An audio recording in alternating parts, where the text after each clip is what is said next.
14년 만에 풀체인지가 되는 현대차의 미니밴 스타리아에는 세 가지 파워트레인과 특히 LPI 엔진이 제공되고요.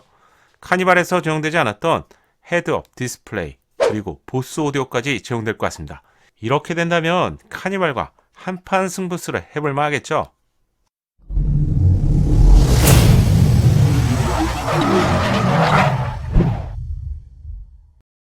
안녕하세요, 연먹구름입니다. 어느덧 2020년도 12월에 들어섰네요. 세월 정말 빠르죠. 올해도 다양한 신차가 출시가 되면서 즐거운 한 해를 보내셨을 것 같은데요. 내년에도 연초의 시작과 함께 다양한 신차들이 쏟아질 것 같습니다. 다음 주 초에 공개될 GV70도 실제 출시는 한 1월이 되겠죠. 현대차의 카니발이라고 할 수 있는 미니밴 스타리아도 출시가 되고요. 기아차의 5세대로 풀체인지된 스포티지, 그리고 차급을 한층 높을 것으로 파악이 되는 K7까지 모두 상반기에 출시가 될 것으로 예상됩니다. 자동차를 좋아하시는 분들이라면 아마도 저처럼 즐거운 시간이 될 것 같네요. 출시가 100여일 남은 스타렉스 후속 스타리아의 핵심 상품성을 중심으로 알려드리겠습니다. 출시를 앞두고 국내에서 포착된 최신 테스트 차량을 먼저 보시죠. 소중한 사진은 네이버 블로그를 운영하시는 최프로네 카센터 채널에서 공유해 주셨습니다. 진심으로 감사합니다. 박스카 스타일의 전면부 디자인은 다소 생소하죠. 하지만 미래지향적인 느낌입니다. 14년 만에 풀체인지가 되는 스타리아는 좌우폭에 해당되는 전폭이 약 30부터 40mm가 늘어났을 것이라고 실측된 정보를 통해서 알려드렸죠. 3인이 동시에 탑승하게 된다며 어깨 공간에 있어서 좀 더 개선이 되었을 것 같습니다. 디자인을 보면 앞이 뾰족한 세기형 디자인 덕분에 엔진룸을 줄였겠죠. 그리고 운전자 공간이 신형 카니발과 마찬가지로 좀 더 앞으로 이동하게 되었는데요. 실내 공간이 비약적으로 늘어날 것으로 예상됩니다. 구조적인 이유도 있겠지만 후륜구동에서 전륜구동으로 변경이 되었기 때문이죠. 그동안 구동계에 대한 문의도 많았는데요. 초기 영상부터 전륜이라고는 알려드렸지만 확인해 드릴 수 있는 하체 사진이 없다 보니 답답함이 있었는데 지금에서라도 확인해 드릴 수 있어서 다행이라고 생각이 되네요. 새로운 스타리아의 하체입니다. 언더커버가 있죠. 내부에는 3세대 플랫폼을 대표하는 우물정자의 프레임이 제공될 것 같습니다. 새로운 스타리아의 플랫폼은 카니발과 공유하는 것으로 알려졌는데요. 전륜으로 변경이 되었기 때문에 설득력이 높은 부분이죠.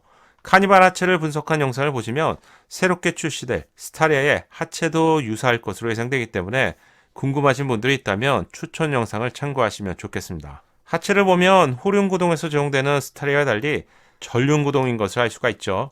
전륜구동으로 변경이 되면서 다양한 장점이 주어지게 되는데 하체를 잘 보시면 후륜 차량에서 보이는 중앙을 관통하는 프로펠러 샤프트가 보이지 않습니다. 이 차량은 LPG 차량으로 보이는데요. 처음 보는 것이라서 확실하지 않지만 LPG를 저장하는 가로로 배치된 본배가 보이는데요. 이 부분에 위치할 것으로 예상이 됩니다. 지난 영상에서는 최초로 전장, 전폭, 전고, 휠베이스, 축거죠. 스타리아의 예상 지원을 알려드렸는데요. 이번 영상에서는 예상 파워트레인을 알려드리겠습니다. 디젤, 가솔린, 그리고 LPI 세 가지로 출시가 될 것 같은데요.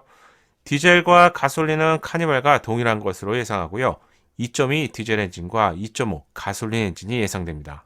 특히 경쟁 차량이 기아 카니발이나 르노 마스터와 차별화가 되는 LPI가 그대로 유지가 되는 것으로 파악이 되기 때문에 디젤의 수요는 시간이 지날수록 그 선호도가 크게 낮아지고 있는 상황이죠. 가솔린 차량의 경우 연비가 부담스러운 소비자에게 LPI는 매력 만점의 차량이죠. LPI를 제공한다는 점은 경쟁 차량과 가장 큰 차별성입니다. 헤드램프 디자인도 선명하게 포착이 되었는데요. 헤드램프는 LED 사양이 옵션 또는 선택 사양으로 제공되고요. 해당 차량에서는 원형 타입이 장착되어 있는 것을 확인할 수 있습니다. 지난 영상에서 알려드렸던 차량에는 리플렉터 타입의 헤드램프가 장착되어 있었습니다. 차량의 높이의 거의 절반을 차지할 것 같은 광활한 크기의 창문은 스타리아 디자인만의 특징이죠. 어떤 차별적인 운전자 공간을 제공할까요? 한 번 더 정리하기 위해서 말씀드리면 해외에서 포착된 테스트 차량에서는 위로 솟은 디자인의 플로팅 타입 인포테인먼트를 볼 수 있었습니다. 예상되는 사이즈는 10인치라고 알려드렸죠. 보배드림 채널에 공개된 위장막 차량에서 선명한 디지털 계기판을 포착할 수 있었습니다. 신형 투싼과 동일한 인터페이스가 제공되는 것을 볼 수가 있는데요. 육안으로 확인하기에는 10인치 사이즈로 예상됩니다.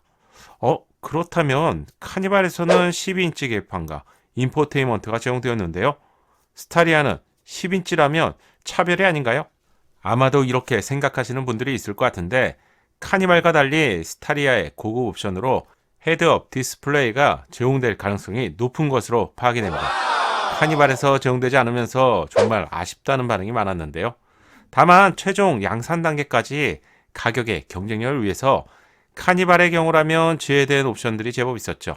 스타리아의 경우도 비슷할 수 있겠지만 10인치 사이즈의 계기판과 인포테인먼트가 제공된다는 전제라면 경쟁 차량과 차별성을 위해서라도 헤드업 디스플레이가 이번에는 제공될 가능성이 높다고 해야겠죠.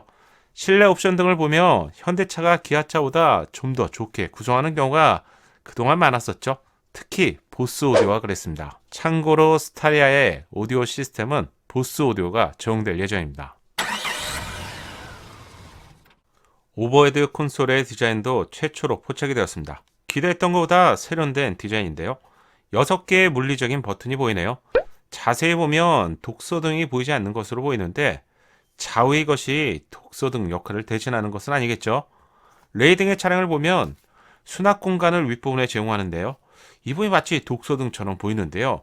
아직 정확하게 파악할 수 없지만 오버헤드 콘솔과 연결된 모듈 형태라서요. 차별화된 기능을 제공하는 것 같습니다.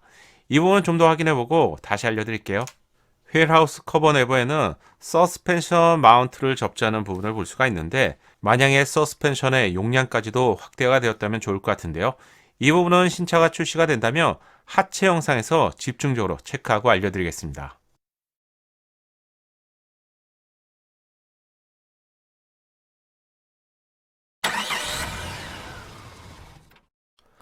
마지막으로 타이어의 사이즈도 최초로 알려드리겠습니다. 테스트 차량에서 포착된 타이어의 세부 제어는 215, 65, 17인치고요. 225, 55, 18인치 타이어가 포착이 되었습니다. 따라서 초기 차량에선 17인치와 18인치가 출시될 것으로 예상합니다. 추후에 리무진 같은 차량이 카니발처럼 출시가 될 것 같은데 아마 19인치도 기대해 볼 수 있지 않을까요? 이번 영상에서는 출시가 다가오면서 세부적인 정보를 알려드렸습니다. 스타리아 출시, 이제 100여일도 안 남았죠. 확인된 세부적인 정보를 계속해서 알려드리겠습니다. 좋은 사진을 제공해주신 채프론의 카센터 채널에 진심으로 감사합니다. 연목구름의 신차 정보가 작은 도움이 되셨나요?